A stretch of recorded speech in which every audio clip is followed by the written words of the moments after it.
Hello, hello, hello. Good evening, Becoming Discipline. How are you all doing today? Sorry we missed you yesterday, but yesterday we had baptisms and we had a lot of things going on at our local church, and I was just a little overwhelmed, so I didn't make a video. It's silly to make a video that will break up your discipline if you're making a video about becoming disciplined. So these videos are important to me, but they're not more important than the routines that I'm trying to establish. So with that being said, let me try to provide you some value before I speak about goals and roles and everything else. I really I was blown away recently by this show on the internet that I'm sure some of you have seen, and it's called The Hot Ones. And there's this guy, I forgot the name of the host, where he goes and he invites actors and entertainers and people who are famous onto his show, and they both lay out these hot wings with spices and sauces that get progressively hotter and hotter and hotter. And I'm pretty sure that if I had some of those, my mouth just doesn't react well with some of the hot spices and stuff like that. I'm pretty sure I would get blisters. My mouth would actually burn. But for this show, the spices and the wings that he serves, they get progressively hotter and hotter and hotter and hotter and hotter. And then while he and the celebrity are eating these wings, he's asking the celebrity questions. And the uniqueness of the show is that the questions he's asking, they are being asked while the entertainer is under duress. And because he's under duress, because he or she is under duress because of all this spices and all of this heat that they're experiencing, you get a more authentic interview because, people get knocked off of their talking points. People get knocked off of just, being cute and being, in the box. People get outside the box because those spices, as it gets progressively hotter and hotter and hotter, it gets the actors, the actresses, the entertainers, it gets them off of their game. So some of the best interviews where you get to really learn a lot about your favorite entertainer is on this show called The Hot Ones, because you get to see them in a out of body experience, I guess you could say. And the reason why I'm sharing this with Becoming Discipline is recently on The Hot Ones, they had one of my favorite magicians, DavidBlaine, on there. And you could tell, and the mystery to me was how DavidBlaine prepared for The Hot Ones. Because out of all the people that I've seen on The Hot Ones, DavidBlaine gave what I call a legendary performance. He went through all of the wings and all of the spices, and then he even busted out his own chili, his own peppers. I guess they're called Carolina peppers or something similar to that. And he ate that, and DavidBlaine only coughed like twice through the whole show. And he ate all of these wings and all of these spices, and he barely blinked. And even when he busted out this Carolina pepper that him and the host had, he totally took the host out of his element. This host, he's usually the one who is kind of in control and calm because, he's used to this show. He's been doing this for several seasons, for several years now. But DavidBlaine did not even blink when he took all of these peppers and all of these sauces, and he ate this Carolina pepper as the show closed out. And as I'm watching DavidBlaine, it's obvious that he was ready. Now, the question to me, and haven't figured this out, did DavidBlaine use some type of self-hypnosis? Did he make his mind so strong that has he suffered in so many of these events or some of these stunts that he can take his mind to another place where he doesn't feel these red hot scalding spices going into his mouth? Or did DavidBlaine, like a lot of magicians, they don't show you the trick, did he go into the event numbing his mouth one way or the other? Did he numb his mouth with something cold before he started, or did he numb his mouth with Novocaine, or did he numb his mouth in some way so that he could that he could still speak and articulate, but his mouth was cold, or his mouth was numb to the point where he could handle the spices? I don't know how he did it, but he gave the most incredible performance that I've ever seen on the Hot Ones. And he did it because he was prepared. And the value I want to share with you is we're probably not going on the Hot Ones anytime soon, but we are going to go to the business meeting. We are going to go to the product display. We are going to go and be asked to teach the little league basketball team or baseball team. We are going to be asked to do things that we don't normally do. And the question that I have for you as an adult is, are you going to be ready? Are you going to be ready?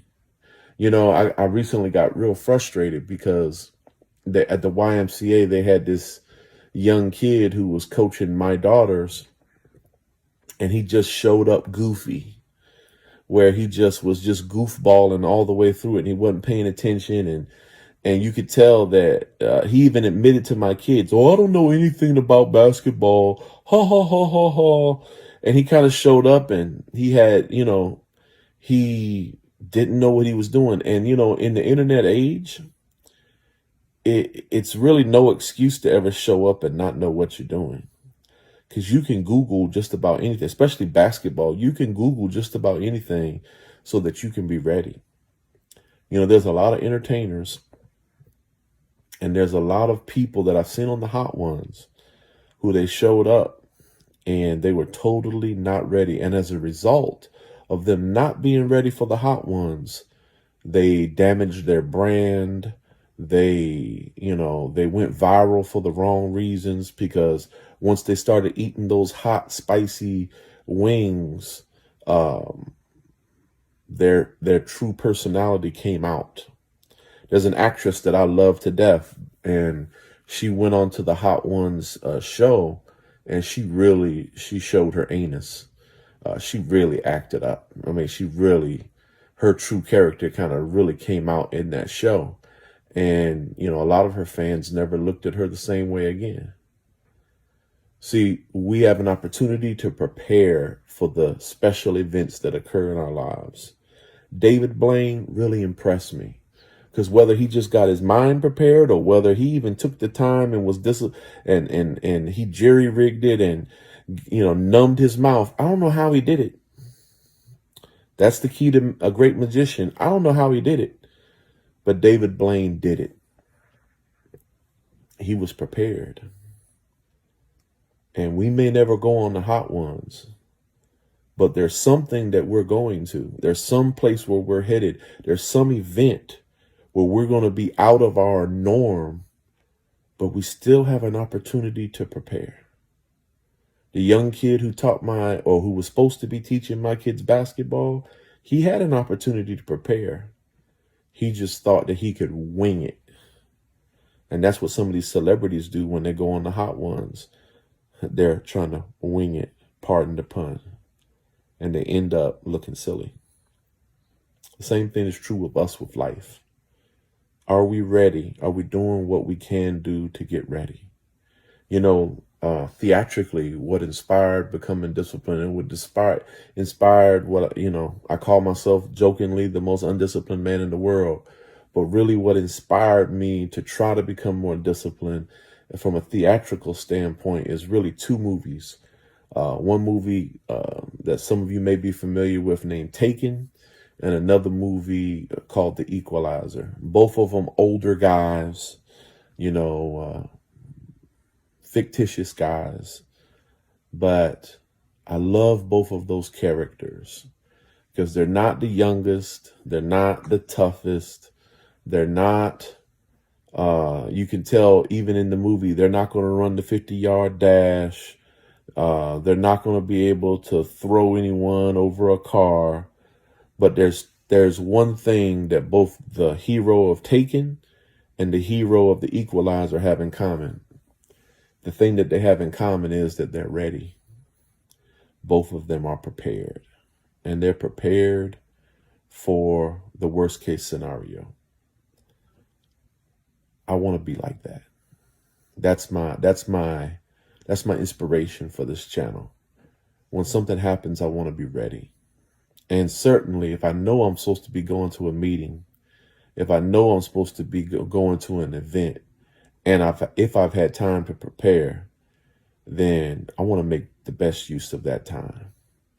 Let's not wing it through life. Let's do our best to get ready and to be ready. David Blaine, the hat is off to you. Salute, because that man was ready. With that being said, hopefully that was helpful or a blessing to you. Just a reminder for us to be ready and for us to, to do our due diligence before we walk into a meeting. Because every time we have a meeting, every time that we take a meeting, every time that we're in one of those new situations, it's an opportunity to impress someone. It's an opportunity to dazzle someone. It's an opportunity to make a difference. It's an opportunity to wow someone. And you never know, that person that you wow, that might be someone that can open a door for you later on in life. David Blaine, he wowed me. And he wowed a lot of people who watched that show, because I've been watching that show for years. Never seen anybody be able to go all the way through and barely even cough. Impressive, impressive. And I think we have opportunities to impress and dazzle and influence people all the time. But a lot of times we show up and we're not ready.